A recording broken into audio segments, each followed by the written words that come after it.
All right, welcome IS50B people to IS50B, week 6, day 2. And what I just did for the IS50A people is I made a little rocket launcher inside of Unreal Engine, and it creates a projectile and does a little radius impulse when it hits. Kind of cool stuff. If you want to learn how to do that, the video will be posted in the IS50A chat channel, or YouTube link or whatever. So the chat channel has the these things are, it's funny. The chat channel has the blueprints to do it, and then the YouTube video is going to be up on the YouTube playlist for IS50. Cool stuff. All right, so let's talk about Voronoi. It's misspelled in the project folder. Let's quit out of here and quit out of view and hop over to you. Yeah. So the problem is you're underflowing, right? So if you change it to an int, it fixes the problem. Yeah. A lot of people like using unsigned integers, and they're fine until you actually try doing anything more complicated than like a comparison. The whole point of an unsigned integer is just to avoid an unnecessary comparison with 0. That's literally what they're there for. They're an optimization technique, because without them you'd have to say if it's greater than or equal to 0 or less than 10. If it's an unsigned integer, all you have to do is say, is it less than 10? And a lot of people use them sort of improperly, I would say, for things like holding row and column, because row and column, sure, they can only be 0 to 100 or so, but it's very common to subtract 2 rows to get a distance. And once you do anything more than a comparison with an unsigned integer, you're getting into undefined behavior territory. Not undefined behavior, actually, but just bug territory. It's actually defined behavior for it to underflow. It's just wrong, right? So what is the proper way of using unsigned integers? Java got rid of them. So the Java programming language has no unsigned integers. It just has ints. Everything's in it, not an unsigned. It's just in it. How many bits? 32 every time. You don't have all these different, uint 16. Ints are 32 bits. Shorts are 16 bits. Longs are 64 bits. So yeah, really, unsigned integers are there for optimization purposes. So you don't have to have both a if statement for the max value and an if statement for the min value when the min value has to be 0. So in cases like row and column, make it an int, save yourself a lot of hassle. And that's a tricky bug to hunt down, trust me. It's a tricky bug. All right, so everything there is camel case in the Java world, yeah. So let's talk about Voronoi. Reference. Let me show you how I did it. And make sure you attach your screenshots and stuff. All right, so print world, basically for every row, for every column, it gets the owner at that point in the world. The world is a 2D vector, right, for every tile. So for that tile, it gets the owner, and the owner is just a index, or what is owner? Is it a character? Yeah, it's a character. Owner is the index, content is the character, right? So that's how you get letters to print. So basically, if content was left at 0, content is a space. If the owner was not set, it doesn't draw any color at all. I wanted to support having areas not be part of the world for some reason, which I didn't really use at all. And then I grab the city that is the owner of the current tile, and then I set the color of the current tile to be the red, the green, and the blue of the city. And then I do a little bit of optimization here where I don't actually keep changing the color over and over again. Like if you're printing red, red, red, red, red over and over again, every time you do set background color, it's actually echoing that to putty. And it's like a string about this long. And so for every tile, rather than sending a single character, a space, you're sending like, you're I don't know exactly how long it is, but it's going to eat up like 20 times the bandwidth. And so you might notice that your thing actually draws slowly, and that's because if you are resetting the color every tile, then it's going to actually be quite a bit slower. especially at high resolutions.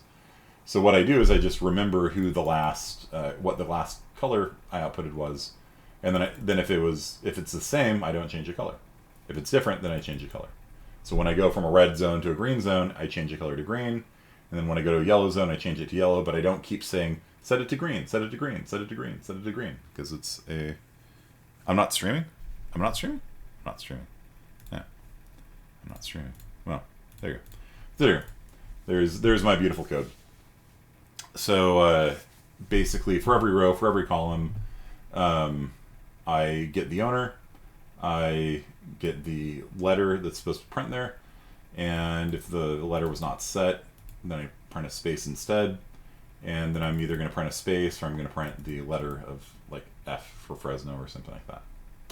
And that's my world print, and this is the optimization that I was telling you about, where like I remember who the last color I set was, and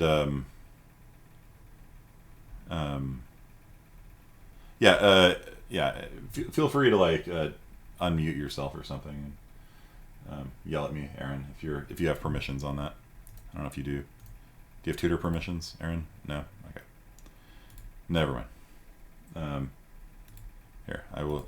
Do you work as a tutor, Aaron? Like in the tutorial center somewhere? Yeah? Okay, cool. You're going to get tutor permissions. So, there you go. So try unmuting yourself now. Bedencourt, you do too? Alright, cool. You're now a tutor too. So try unmuting yourself. See if that works. You work at Readly? Yeah. Try turning off the server mute for yourself. Right click on your name and try unmuting yourself. Nope, don't have permissions. Oh, Bedencourt just did. I don't want to tell you. I mean, if Bedencourt can do it, you can do it. Oh no, Bedencourt's in the Champions Club. If that has something to do with it. Roles. Helper, tutor, VIP. Should be able to do it. You don't have a mic, but you could turn it off. Yeah, okay, that's fair. Okay, anyhow, yeah, so just yell at me if I'm ever not streaming. Okay, so let's move on. So that's the world printing thing. And then the actual Voronoi calculation is pretty straightforward. It's just this. It's a triply nested for loop. For every row, for every column, that's going to be every tile, right? I set the nearest distance to some stupid number by default. I could have done max double, but yeah, who cares? And then I say for every city, I get the row and the column of the city.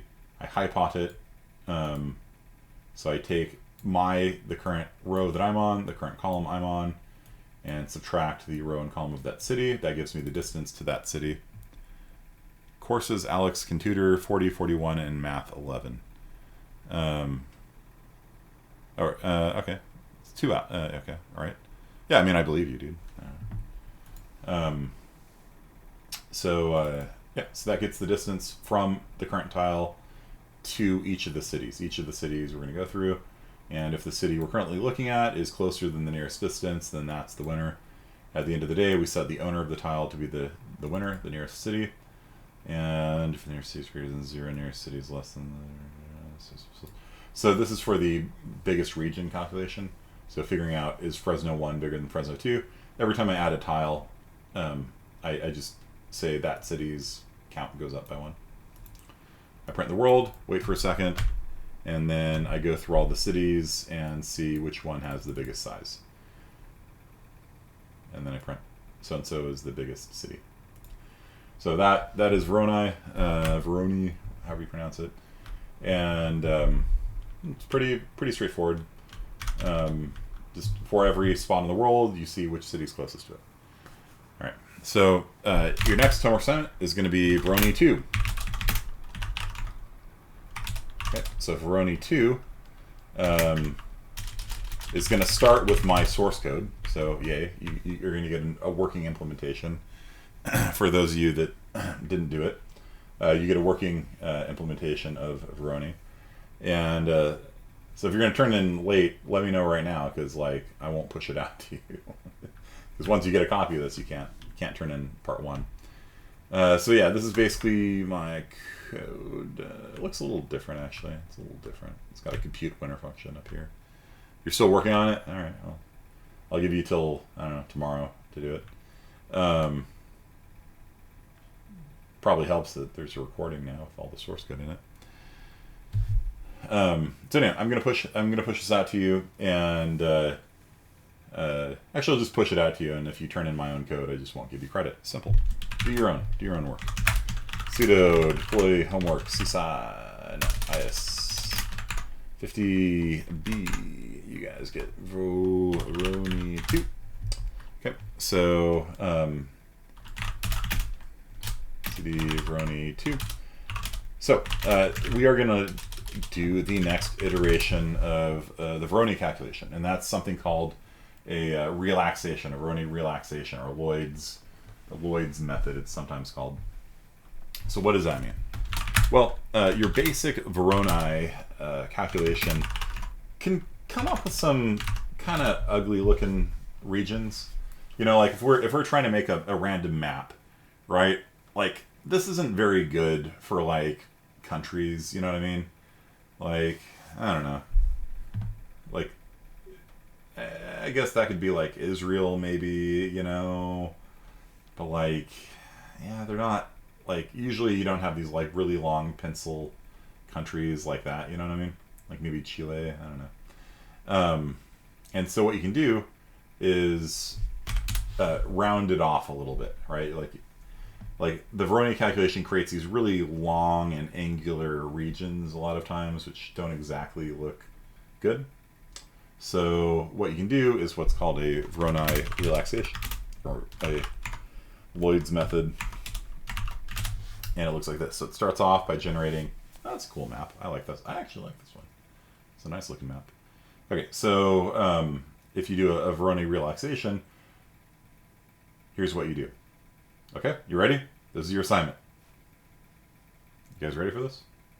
Pumped up? You ready?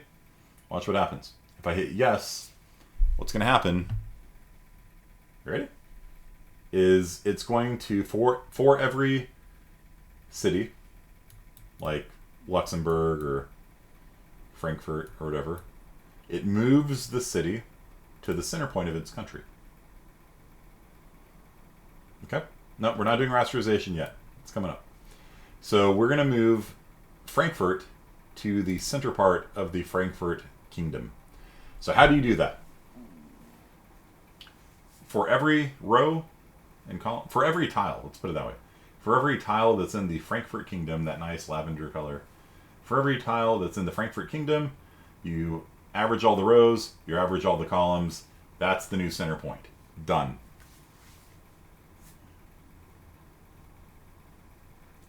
Okay. So for every tile owned by Frankfurt, you add together all the row values. This might be row 10, row 11, row 10, or no, not row, column. Column 10, column 11, column 10, column 11, column 12, column 13. You just add them all together, and then you divide by how many tiles. That's the average, right? You just add, if you want to average a bunch of numbers, you add them together and divide by the count. So you're going to do that for row. So you add together all the rows. Row 5, row 5, row 5, row 6, row 6, row 6, row 6, row 6, row 7, row 7. So you add them all together, divide by how many tiles you have in the country, and that's the new row.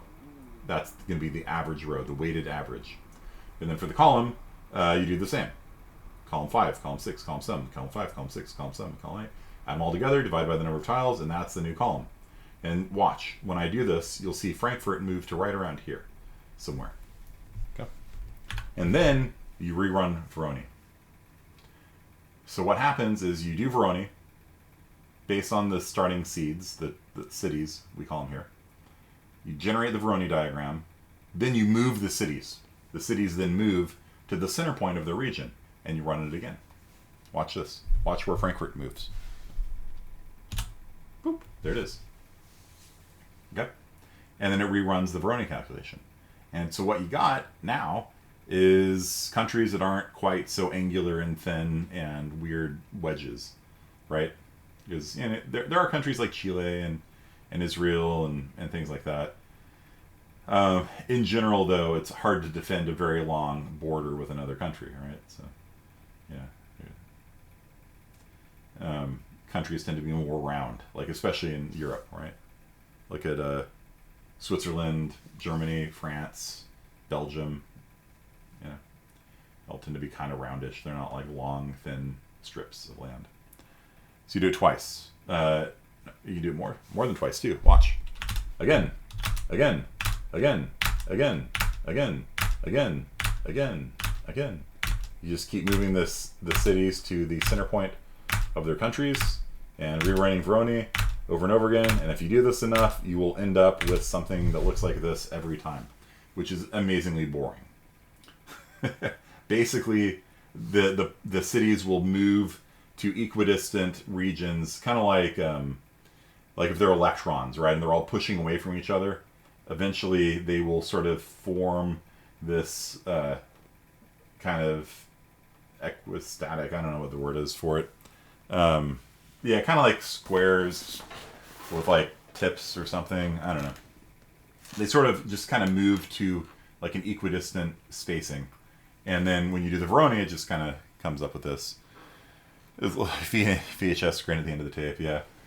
Or cells, yeah, that's true. It's true also. And if you're trying to generate cells, I guess this would work. But like, ooh, that was a bug. I found a bug in my code. Oof. I need to fix that. Okay. So here we got the Four Corners region of America over here, and here we got this weird lazy J region, Jacksonville, I think, just laying on top of Nebraska.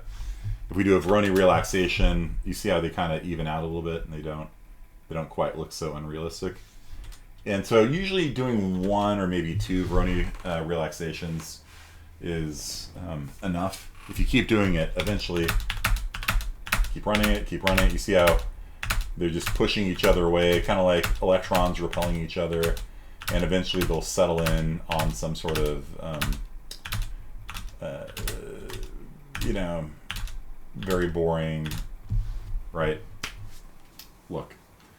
And you'll just end up getting the same thing every time, right? They just all like that. Okay. But the bug here is that Brussels has 10,000 tiles. Brussels does not have 10,000 tiles. Brussels is not that large. The world is not that large. What's happening is that I'm not resetting my count every time. So down here, compute winner. Okay, compute winner. It's here, and before we do this,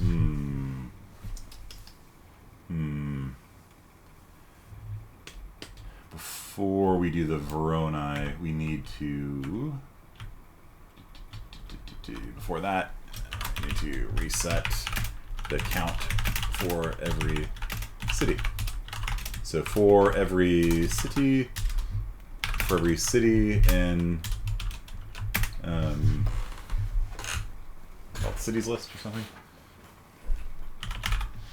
For every city in the city list, city's size is reset to 0. Easy peasy. G++. What was it? Yeah. It's compiling it in C++ 98 mode. All right. So let's do that. There we go. Voronoi relaxation. Sure. And you'll see them all kind of push each other away. The absolute terror field. Aaron, do you get that reference? The AT field. The hedgehog's dilemma. A hedgehog wants to love another hedgehog but can't get close without hurting it. They push them away.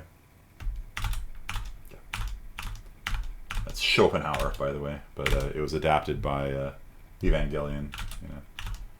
So in Evangelion, the angels and the giant mechas have an AT field that repels everything. It's literally Shinji's antisocial aura manifested as a actual physical barrier that stops attacks. It's quite funny. So the AT field is a concept from Schopenhauer, who believes that you can never truly get close to somebody without hurting them, you know. And so he just kind of did without. He seems like a very grumpy old man. I mean, he's dead now, but when he was alive. And so there we go. So we are no longer accumulating size over and over again. It is being cleared properly. Seems like a grumpy old man. Yeah. I mean, he wrote some good stuff. World is Will. You know, it's probably worth checking out. Schopenhauer. Yeah, I mean, look at that guy. Like, does that look like a happy guy? No.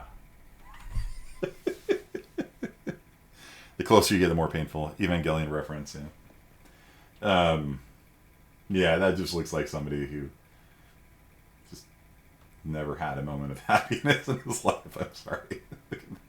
The hair is amazing, though. I love the hair. Yeah, maybe he had IBS, yeah. Like Shinzo Abe. Yeah.